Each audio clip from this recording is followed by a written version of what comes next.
কড়াকড়ির মধ্যেও ভারতে কিভাবে পালালেন সাবেক স্বরাষ্ট্রমন্ত্রী জানে না বিজিবি। দুর্গাপূজায় পরিস্থিতি অস্থিতিশীল করার ষড়যন্ত্র চলছে বললেন মহাপরিচালক। আসামির দেশ ত্যাগে নিষেধাজ্ঞা, গতি পাবে মামলার তদন্ত বলছেন আইনজীবীরা। জড়িতদের দ্রুত গ্রেফতার দাবি। পোশাক শ্রমিকরা কাজে ফেরায় পুরোদমে উৎপাদন শুরু। অসন্তোষের সুযোগে পণ্যের দাম কমিয়ে দেন অনেক ক্রেতা। ঘুরে দাঁড়ানোর চেষ্টায় মালিকরা।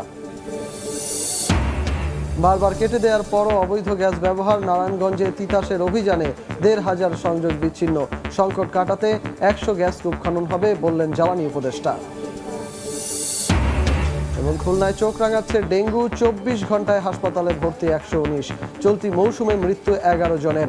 মশা নিধন ব্যবস্থা না নেয়ায় ক্ষোভ।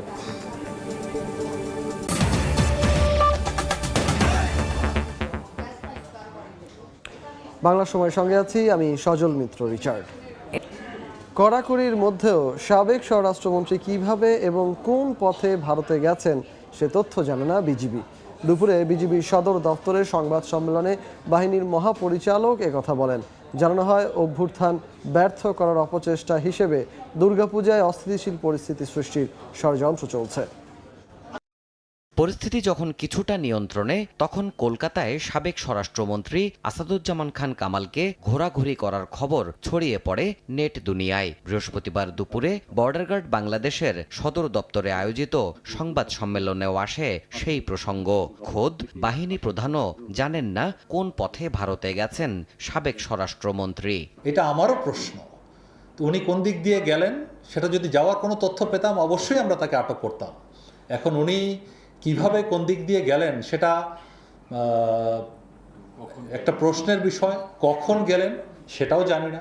সাম্প্রতিক আন্দোলনে কৌশলগতভাবে বিজিবি ছাত্রদের পক্ষে ছিল বলেও জানান বাহিনী প্রধান। তার দাবি, নিরাপত্তার প্রশ্নে কোনো অবস্থাতেই ছাড় হবে না। বিজিবির সর্বোচ্চ চেষ্টা ছিল, সর্বাধিক চেষ্টা ছিল যাতে একটি প্রাণও বিজিবির হাতে মৃত্যু না ঘটে।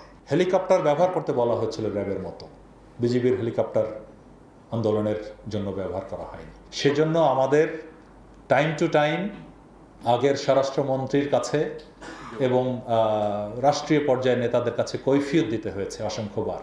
সরকারি আদেশ পালন করার মতো পরিস্থিতি দেখিয়ে অনেক কিছু আমরা ভিতরে ভিতরে করেছি। সীমান্ত রক্ষার জন্য আমরা বদ্ধপরিকর। বিএসএফকে আমরা কোনো ধরনের ছাড় যেটা নিয়ম নীতির বাইরে আমরা দিব না, অতটুকু আশ্বাস আপনাদেরকে দিতে চাই। দুর্গাপূজায় পরিস্থিতি অস্বাভাবিক করার পাঁয়তারা নিয়েও দেশবাসীকে সতর্ক করা হয় বিজিবির সংবাদ সম্মেলন থেকে।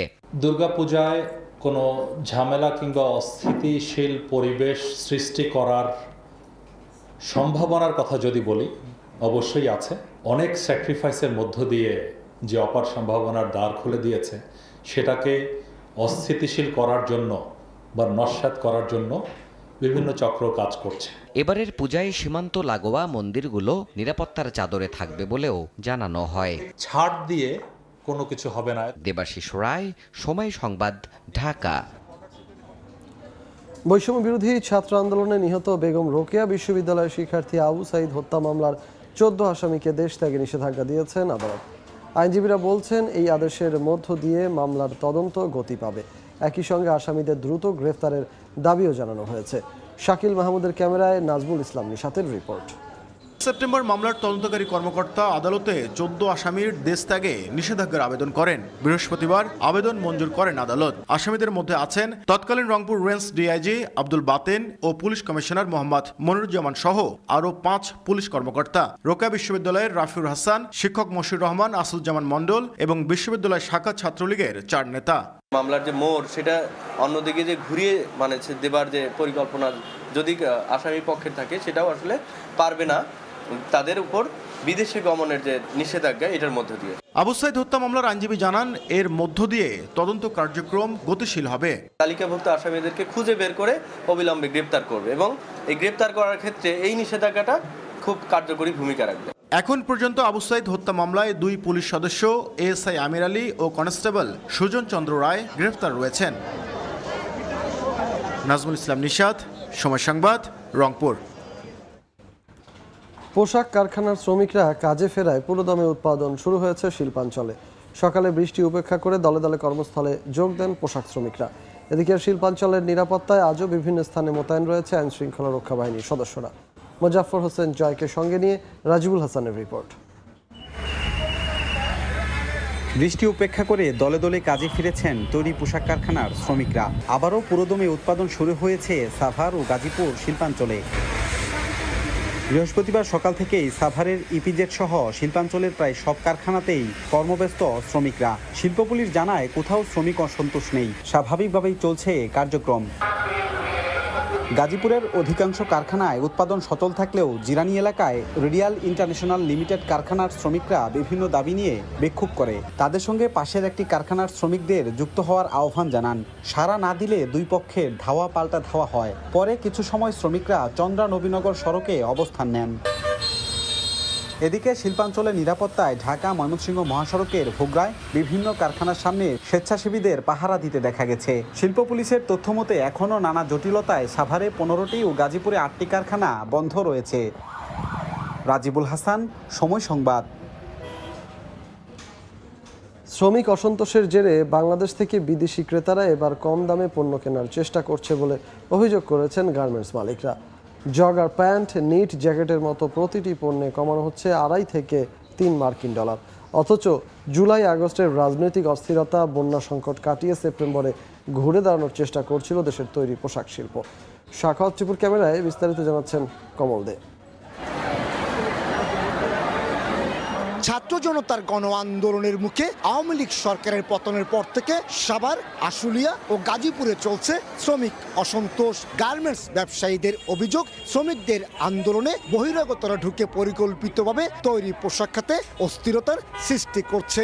আর অর্ডার নেওয়ার ক্ষেত্রে বাংলাদেশের এই শ্রমিক অসন্তোষের ফায়দা নিচ্ছে প্রতিবেশী ভারত সহ পোশাক শিল্পের প্রতিদ্বন্দ্বী দেশগুলো।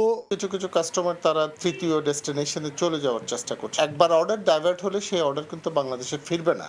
এতে করে সবচেয়ে দুর্ভাগ্যজনক দিক হবে আমাদের বিপুল একটা শ্রমিক গোষ্ঠীর কর্মসংস্থানের জায়গাটা নষ্ট হবে। নানামুখী সংকটে অনেকটা কম দামে তৈরি পোশাকের অর্ডার নিতে বাধ্য হচ্ছেন গার্মেন্টস মালিকেরা। বিশেষ করে আগে প্রতিটি নিট জগার প্যান্ট $12 বিক্রি হলো, এখন তা নেমে আসছে $8 থেকে $9। একইভাবে jacket $12, yoga pant $8, T shirt $3.5 এবং শর্টস $7.5 রপ্তানি হচ্ছে। মিনিমাম 25% কম সিএম অফার করছে বায়াররা। এটি গ্লোবাল ডিমান্ড কমে যাওয়া প্লাস আমাদের যে ম্যানুফ্যাকচারিং ইউনিটগুলো আছে তাদের পর্যাপ্ত অর্ডার না থাকায় আমরা কম প্রাইসে এই অর্ডার নিতে বাধ্য হচ্ছি। ভয়ানক প্রতিযোগিতার সম্মুখীন হচ্ছে এবং এই প্রাইসে কাজটা আসলে কন্টিনিউ করা আমাদের জন্য খুব দুরূহ হয়ে পড়ছে। এদিকে জুলাই আগস্টের রাজনৈতিক অস্থিরতা, পরবর্তীতে ভয়াবহ বন্যা, এইসব সংকটের মাঝেও রপ্তানি আয়ে ঘুরে দাঁড়ানোর চেষ্টা চালিয়ে যাচ্ছে দেশের তৈরি পোশাক খাত। চলতি অর্থ বছরের প্রথম 3 মাসে গার্মেন্টস খাত থেকে রপ্তানি আয় এসেছে প্রায় $11 বিলিয়ন। এইভাবে যদি চলতে থাকে তাহলে কিন্তু আমরা সামনের অর্ডারগুলো ধরতে পারছি না। সবকিছু সমন্বয় করে যদি একটা টাস্কফোর্স গঠন করে যদি এই সেক্টরকে যদি হেল্প করার জন্য যদি করতে চাই তাহলে আলহামদুলিল্লাহ আমরা কিছুটা অংশ কাটিয়ে উঠতে পারবো। ঢাকা, সাভার, গাজীপুর, নারায়ণগঞ্জ এবং চট্টগ্রামে গার্মেন্টস রয়েছে 2564টি।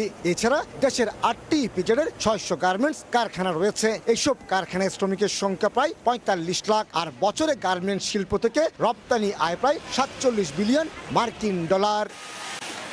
এমনিতেই বাংলাদেশের গার্মেন্টস মালিকেরা ইন্টারন্যাশনাল বায়ারদের কাছ থেকে দামি এবং অভিজাত ব্র্যান্ডের অর্ডার তুলনামূলক কম পেয়ে থাকে। এখন যা পাচ্ছে তার থেকে আবার তারা রেট কেটে নিচ্ছে। আর এর ফলে বিপর্যয়ের কবলে পড়ছে দেশের গার্মেন্টস শিল্প। এই সংকট থেকে উত্তরণের জন্য অন্তর্বর্তীকালীন সরকারকে ব্যবস্থা নেওয়ার আহ্বান জানাচ্ছে গার্মেন্টস ব্যবসায়ীদের সংগঠন বিজিএমইএ। কমল দে, সময় সংবাদ, চট্টগ্রাম। বারবার অভিযান চালিয়েও বন্ধ হচ্ছে না অবৈধ গ্যাস সংযোগের ব্যবহার। নারায়ণগঞ্জে আবারও মাঠে নামল তিতাস। 800 বাড়ির 1500 অবৈধ সংযোগ বিচ্ছিন্ন করে সংস্থাটি। 2 লাখ টাকা জরিমানা করা হয় একটি কারখানাকে। এ সময় জব্দ করা হয় বিপুল পরিমাণ পাইপ ও রাইজার। নারায়ণগঞ্জ জুড়ে অবৈধ গ্যাস সংযোগ নেয়ার হিড়িক, বারবার অভিযান চালিয়েও বন্ধ করতে পারছে না তিতাস। এতে গচ্চা যাচ্ছে সরকারের কোটি কোটি টাকা। অভিযোগ রয়েছে তিতাসের অসাধু কর্মকর্তা কর্মচারীদের ম্যানেজ করে স্থানীয় প্রভাবশালীরা এ অনিয়মে জড়িত। অবৈধ গ্যাস সংযোগ বিচ্ছিন্ন করতে বৃহস্পতিবার আবারও মাঠে নামে তিতাস। জেলা প্রশাসনের নির্বাহী ম্যাজিস্ট্রেট মোহাম্মদ মোনাব্বর হোসেনের নেতৃত্বে ২৫০০-এর দুপতারা, বাজবি ও কালীবাড়ি এলাকার ৪টি স্পটে অভিযান চালানো হয়। এ সময় ৮০০ বাড়ির ১৫০০ অবৈধ সংযোগ বিচ্ছিন্ন করা হয়। ২ লাখ টাকা জরিমানা করা হয় ভুইয়া ডাইং কারখানাকে। জব্দ করা হয় বিপুল পরিমাণ অবৈধ পাইপ ও রাইজার। লাইনটি ইতিপূর্বে একাধিকবার বিচ্ছিন্ন করা হয়েছিল, তবে দুষ্কৃতিকারীরা সংযোগটি আবার পুনঃস্থাপন করে আজকে আমরা সংযোগটি সোর্স লাইন থেকে কিল করে দিয়েছি। আশা করি ভবিষ্যতে ব্যবহার হবে না। গ্যাসের মূল বিতরণ সংযোগস্থল থেকে অবৈধভাবে নেয়া সংযোগস্থলগুলো স্থায়ীভাবে সিলগালা করা হয়েছে বলেও জানিয়েছে তিতাস। সময় সংবাদ, নারায়ণগঞ্জ। দেশের জ্বালানি সংকট মোকাবেলায় ২০২৮ সাল নাগাদ আরও একটি গ্যাস কূপ খনন ও অনুসন্ধান করবে মন্ত্রণালয়। বিকেলে সচিবালয়ে জ্বালানি উপদেষ্টা জানান, কোন প্রকল্পের মেয়াদ ও অর্থায়ন বাড়ানোর পক্ষে নয় জ্বালানি মন্ত্রণালয়। শুধু তাই নয়, সময় মতো কাজ শেষ করতে না পারলে প্রকল্প সংশ্লিষ্টদের বিরুদ্ধে ব্যবস্থা নেওয়ার হুঁশিয়ারি দিয়েছেন জ্বালানি উপদেষ্টা। মাসের পর মাস দেশে যখন জ্বালানি সংকটে ব্যাপকভাবে ব্যাহত হচ্ছে শিল্প খাতের উৎপাদন, মধ্যপ্রাচ্যের চলমান যুদ্ধ আবারও উস্কে দিচ্ছে বিশ্ববাজারকে, শঙ্কা বাড়াচ্ছে সরবরাহ সংকট আর দাম বৃদ্ধির, তখন দেশের জ্বালানি পরিকল্পনা নিয়ে বৃহস্পতিবার বিকেলে নিজ দপ্তরে সাংবাদিকদের সামনে আসেন জ্বালানি উপদেষ্টা। জানান, ২০২৮ সাল নাগাদ দেশের স্থলভাগে খনন ও অনুসন্ধান করা হবে ১০০টি গ্যাস কূপ। আর এসব কূপ খনন ও অনুসন্ধানে গুরুত্ব পাবে বাপেক্স। ২০২৫ সালের মধ্যে আরও ৩৫টা কূপ খনন করব। সিদ্ধান্ত অনুযায়ী 11টা কূপ বাপেক্স করবে, বাকি 24টা উন্মুক্ত প্রতিযোগিতার মাধ্যমে এটা করব।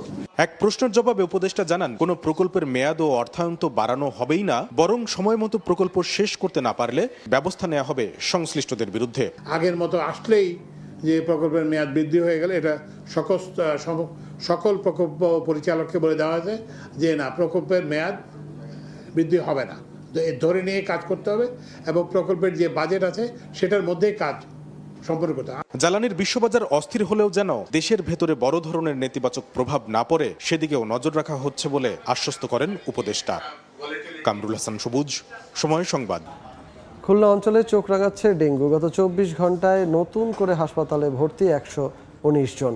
খুলনা মহানগরীর বিভিন্ন হাসপাতালে বর্তমানে ২৭৪ জন ডেঙ্গি রোগী ভর্তি হয়ে চিকিৎসা সেবা নিচ্ছেন। আর চলতি মৌসুমে এ বিভাগে ডেঙ্গুতে মারা গেছেন ১১ জন।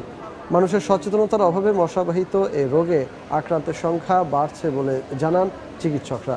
এদিকে গত কয়েক মাসের রাজনৈতিক অস্থিরতা সহ বিভিন্ন কারণে এখনও মশা নিধনে তেমন কোনো উদ্যোগ নেওয়া হয়নি বলে জানায় স্বাস্থ্য বিভাগ ও সিটি কর্পোরেশন কর্তৃপক্ষ।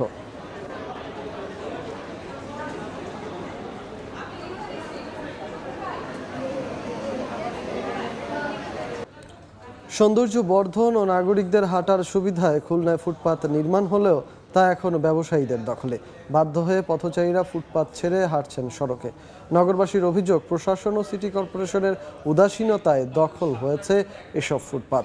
আর নামমাত্র উচ্ছেদ অভিযানের সীমাবদ্ধ কর্তৃপক্ষ। আব্দুল হালিমের ছবিতে বেলাল হোসেন সজলের প্রতিবেদন।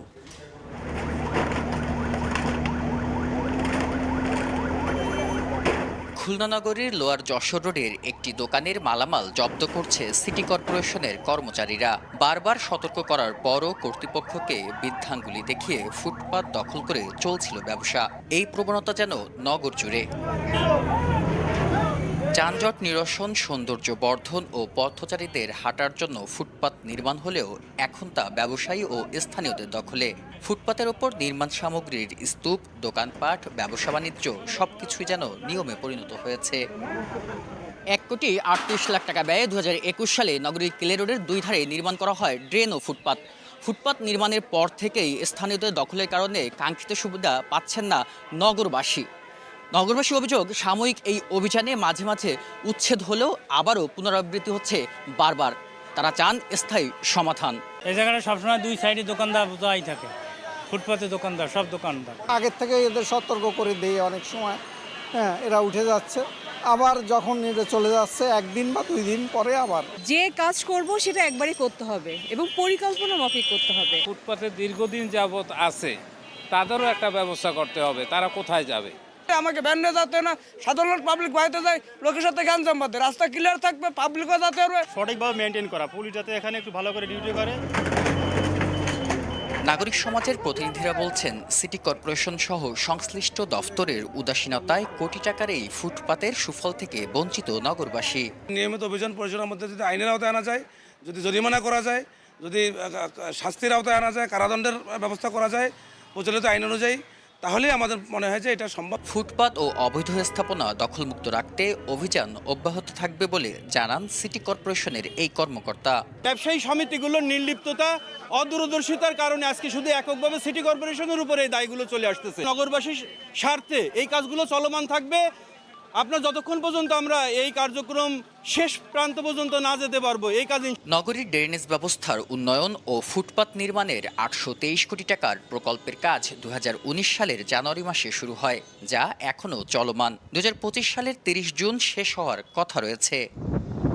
বেলাল হোসেন সজল, সময় সংবাদ, খুলনা। সিলেটে অবৈধ ব্যাটারি চালিত অটোরিকশা, সিএনজি চালিত অটোরিকশা ও মোটরসাইকেলের বিরুদ্ধে কঠোর অবস্থানে মেট্রোপলিটন ট্রাফিক বিভাগ। সড়কে শৃঙ্খলা ফেরাতে ট্রাফিক আইন লঙ্ঘনকারীদের বিরুদ্ধে জোরে সোরে মাঠে কাজ করছেন তারা। এর অংশ হিসেবে গত 6 দিনে ট্রাফিক আইনে মহানগরীর বিভিন্ন স্থানে 395টি মামলা করা হয়, জব্দ করা হয় 690টি গাড়ি। জয়ন্ত কুমার দাসের রিপোর্ট আর ছবি তুলেছেন নৌশদ আহমেদ চৌধুরী। সিলেট মহানগরীর সড়কে শৃঙ্খলা ফেরাতে কাজ করছে ট্রাফিক পুলিশ সদস্যরা।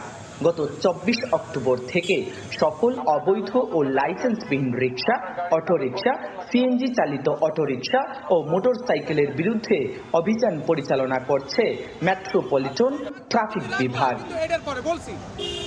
গেল 6 দিনে অভিযান চালিয়ে 395টি মামলা ও একই সঙ্গে 690টি গাড়ি জব্দ করা হয়েছে। গাড়িগুলো রাখা হচ্ছে মহানগরীর আলমপুরের ডাম্পিংয়ে। ট্রাফিক পুলিশের অভিযানে খুশি নগরবাসী। অবৈধ যেগুলা এগুলা ধরত আইনের ঊর্ধ্বে কেউ নাই। এটা রাইট, এখানে অবৈধ রিক্সা চলতো, এটা তো রাইট, এটা সরকারি পালা জিনিস করে। যারা লাইসেন্স নাই গাড়ি চালাইব, হেলমেট ছাড়া, তারা অভিযানটা সঠিক আছে। সিলেট মেট্রোপলিটন ট্রাফিক বিভাগের এই অভিযানে সশরীরে যুক্ত হয়ে স্বাগত জানালেন সিলেট সিটি কর্পোরেশনের সাবেক মেয়র আরিফুল হক চৌধুরী। আমরা সাধারণ জনগণ পক্ষে আমরা যারা আছি, আমরাও পুলিশের সঙ্গে সহযোগিতায় আমরা থাকব।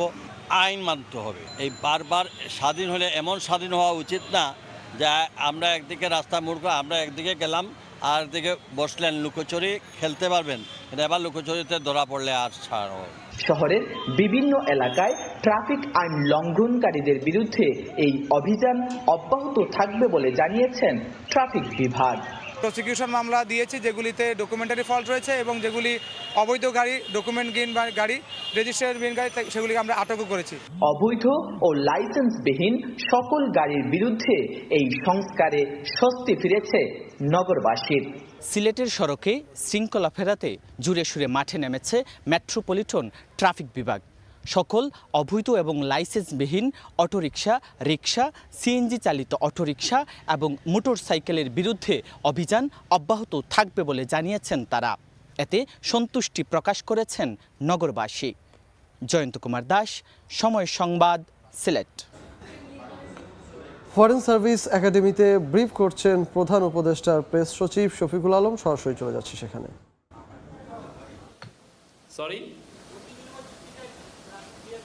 এটা যেমন ধরেন আমাদের মালদ্বীপে যেমন আমাদের 80 জন ওইখানে দেওয়ার সেন্টেন্স রয়েছে, এটা চূড়ান্ত হয়েছে। আপনারা দেখবেন আমি ক্যাবিনেটের ডিসিশনটা আপনাদের সামনে একটু পরেই দেওয়া হবে।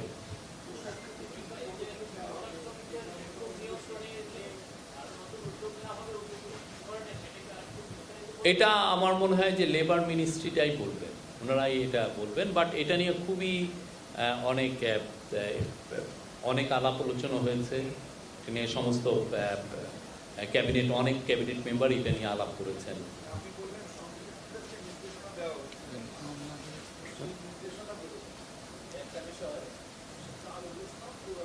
কারণ আর একটু বিষয় আছে, উনি বলছেন আর একটা আমাদের পররাষ্ট্র মন্ত্রণালয়ের একটা বিষয় আছে, সে বিষয়ে উনি বলছেন। প্রথমত আমাদের একটা রিকোয়েস্ট ছিল আপনাদের কাছে পরিচয় দিয়ে প্রশ্ন করবেন, যাই হোক সেটা হলে আমাদের জন্য সুবিধা হয় আর কি। আর পররাষ্ট্র মন্ত্রণালয়ে যে বিষয়টা আমি আসলে সবাইকে জানাতে চাচ্ছি, হয়তো আপনারা এর মধ্যে জেনেছেন যে 6 জন রাষ্ট্রদূতের 2 জন হাইকমিশনার এবং 4 জন রাষ্ট্রদূতকে বাংলাদেশে রিকল করা হয়েছে। মূলত তাদের অবসর প্রক্রিয়াধীন, ওনারা সবাই ডিসেম্বর মাসে অবসরে যাবেন এবং ডিসেম্বর মাস থেকে ওনারা অ্যাকচুয়ালি পিএলআরে যাবেন। তো অবসরের প্রক্রিয়ার অংশ হিসাবেই আসলে 2 জন রাষ্ট্রদূত, 2 জন হাইকমিশনার নয়াদিল্লিতে এবং ইউকেতে, এর বাইরে 4 জন রাষ্ট্রদূত ব্রাসেলস, পর্তুগাল এবং জাতিসংঘের স্থায়ী মিশন, এই 6 জনকে বাংলাদেশে ফেরত আসতে বলা হয়েছে পররাষ্ট্র মন্ত্রণালয়ের পক্ষ থেকে। আমি একটু দেখে বলছি। দেখছেন বাংলা সময়। জোয়ার ও বৃষ্টির পানিতে প্লাবিত হয়েছে বাগেরহাট পৌরসভার নিম্নাঞ্চল। অলিতে গলিতে জলাবদ্ধতার কারণে ভোগান্তিতে পড়েন সাধারণ মানুষ। পৌরবাসীর অভিযোগ, দীর্ঘদিন ধরে এই অবস্থা চলতে থাকলেও সমাধানে কোনো ব্যবস্থা নেয়নি পৌর কর্তৃপক্ষ। এতে ক্ষুব্ধ স্থানীয়রা। শিগগিরই পানি নিষ্কাশনে স্থায়ী ব্যবস্থা নেওয়ার দাবি তাদের। সময় শারদীয় দুর্গোৎসব ঘিরে সিলেটে চলছে শেষ মুহূর্তের প্রস্তুতি। রাত দিন ব্যস্ত সময় পার করছেন প্রতিমা কারিগররা। উৎসব ঘিরে নিরাপত্তা ব্যবস্থা জোরদারের কথা জানিয়েছে পুলিশ। তপু বণিকের রিপোর্ট আর ছবি তুলেছেন নৌশাদ আহমেদ চৌধুরী। বর্ষার দিনগুলো ফুরিয়ে প্রকৃতিতে এখন শরতের শুভ্রতা। শ্বেত শুভ্র বসনে দুর্গেশ নন্দিনী, দশভুজা জগদ্ধাত্রী, ভগবতী মহামায়া, তুলির এক একটি আঁচড়ে ফুটে উঠেছে আনন্দময়ীর এক এক রূপ। শারদীয় দুর্গাপূজা ঘিরে প্রতিমা তৈরির ধুম পড়েছে সিলেট নগরীর দাঁড়িয়াপাড়ায়। ব্যস্ত সময় পার করছেন প্রতিমা শিল্পীরা। 9 অক্টোবর মহাষষ্ঠীর মধ্য দিয়ে সনাতন ধর্মাবলম্বীদের শারদীয় দুর্গাপূজার মূল আনুষ্ঠানিকতা শুরু হবে। এবার মহানগর ও জেলায় 593টি মণ্ডপে পূজা আয়োজন করা হয়েছে। রং তুলি বা আমাদের সাজসজ্জা, এগুলি আমাদের চুল ঠুল এগুলি আমাদের এখন আছে আর কি। বাকি ডেলিভারি আর তো বেশি দিন নাই, আছে 3-4 দিন আছে। তো আমরা এর ভিতরে কাজটা শেষ করে ফেলবো। যতগুলো পুজো হতো সব পুজোগুলোই হচ্ছে। শেষ পর্যায়ে যে তোমাকে আমরা নিয়ে যাব, সাজসজ্জার কাজও মোটামুটি এগিয়ে চলেছে প্যান্ডেলে প্যান্ডেলে। প্রত্যেক মন্দিরে, যারা মন্দির এখন প্রস্তুত করতেছে, গেট তৈরি করতেছে, সব জায়গায় আমাদের নিরাপত্তা আছে। জাঁকজমকপূর্ণ ও উৎসব মুখরভাবে পূজা উদযাপনের আশা আয়োজকদের। অনুষ্ঠান নির্বিঘ্ন করতে ব্যাপক নিরাপত্তা ব্যবস্থা জোরদারের কথা জানায় পুলিশ। সুন্দর ও সুশৃঙ্খলভাবে পূজা করতে পারে, প্রশাসনিক নিরাপত্তা ওনারা আমাদেরকে কথা দিচ্ছেন। সিলেট মহানগরীতে শঙ্কার কোনো কারণ নেই। 6টা স্তরে এখানে আমাদের নিরাপত্তার যে পরিকল্পনা আছে, সিসি ক্যামেরা, আইপি ক্যামেরা ব্যবস্থা থাকবে। ধ্বনিত হচ্ছে আগমনীর আনন্দময়ী বার্তা। তাই বাধাহীন শারদীয় দুর্গাপূজায় মেতে উঠবেন সনাতনীরা। দেবী দুর্গার আগমনের মধ্য দিয়েই সকল ধরনের অপশক্তির বিনাশ হবে, এমনটাই প্রত্যাশা করছেন সনাতন ধর্মাবলম্বীরা। অপু বণিক, সময় সংবাদ, সিলেট। সিলেট থেকে রিপোর্ট করছিলেন অপু বণিক। বাংলার সময় শীর্ষ সংবাদ জানিয়ে দিচ্ছি আরেকবার। কড়াকড়ির মধ্যেও ভারতে কিভাবে পালালেন সাবেক স্বরাষ্ট্রমন্ত্রী জানে না বিজিবি। দুর্গা পূজায় পরিস্থিতি অস্থিতিশীল করার ষড়যন্ত্র চলছে বললেন মহাপরিচালক। এবং পোশাক শ্রমিকরা কাজে ফেরায় পুরোদমে উৎপাদন শুরু। অসন্তোষের সুযোগে পণ্যের দাম কমিয়ে দেন অনেক ক্রেতা। ঘুরে দাঁড়ানোর চেষ্টায় মালিকরা।